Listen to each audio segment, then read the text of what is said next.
100 juta pertama saya.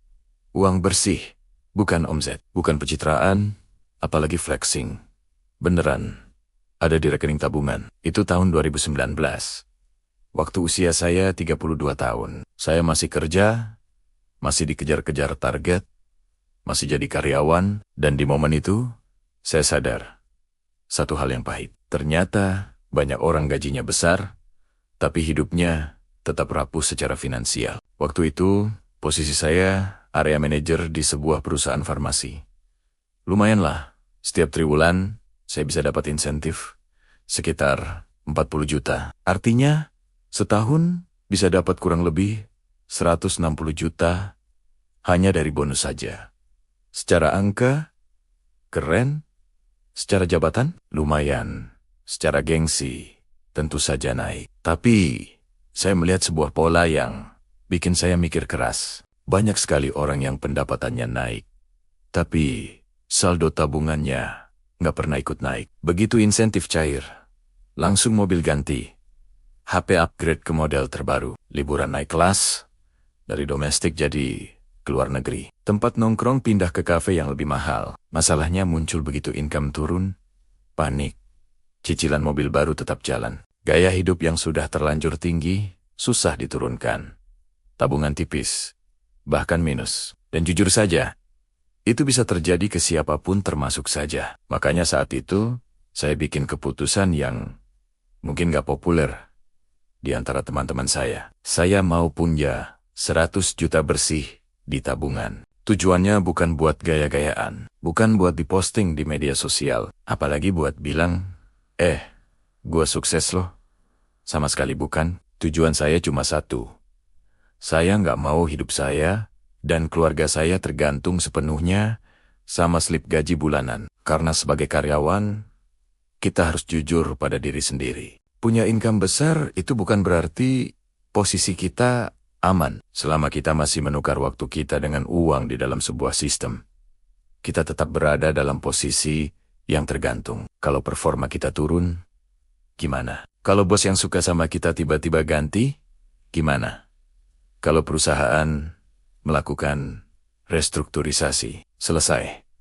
Karier kita bisa berhenti saat itu juga. Dan saya nggak mau keluarga saya ikut berjudi atas keputusan perusahaan. Jadi, waktu income saya lagi bagus-bagusnya, saya tahan diri. Saya lihat teman ganti mobil, saya tanya diri sendiri, bisa beli? Bisa. Mampu bayar cicilannya? Mampu. Tapi pertanyaannya, apa saya benar-benar perlu? Ternyata, belum. Nah, disitulah bedanya orang yang mau kelihatan kaya dengan orang yang mau benar-benar kuat secara finansial. 100 juta itu akhirnya terkumpul bukan karena saya paling pintar investasi. Bukan karena saya paling hebat dalam bekerja. Tapi cuman karena satu hal.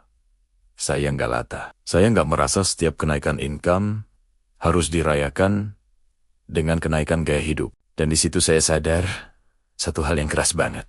Masalah banyak orang itu bukan kurang uang, tapi kurang kontrol diri. Gaji 5 juta bisa habis. Gaji 50 juta pun bisa ludes, tak bersisa. Kalau mindset kita konsumtif, angka berapapun nggak akan pernah cukup. Sekarang saya mau tanya, jujur ke kamu. Kalau besok income kamu naik 2 kali lipat, tabungan kamu kira-kira ikut naik nggak? Atau jangan-jangan cuma pengeluarannya yang naik? Banyak orang pengen terlihat sukses di usia 30-an. Padahal yang seharusnya dikejar di usia 30-an itu bukan penampilan, tapi pondasi keuangan. Kita ini banyak yang sudah jadi kepala keluarga, bukan konten kreator yang hidupnya bergantung dari validasi dan pujian orang lain. Anak kita nggak peduli kita pakai mobil apa ke sekolahnya. Mereka cuma peduli kita.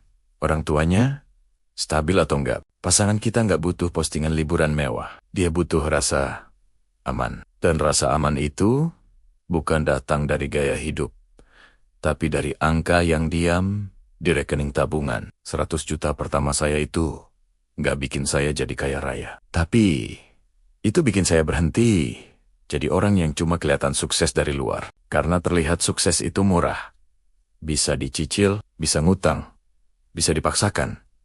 Tapi menjadi stabil, itu mahal harganya. Dan stabilitas cuma bisa dibangun dari disiplin diri. Jadi, kalau hari ini income kamu lagi bagus, jangan langsung rayakan dengan menaikkan gaya hidup. Coba rayakan dengan menaikkan standar tabunganmu. Karena dunia kerja itu penuh ketidakpastian.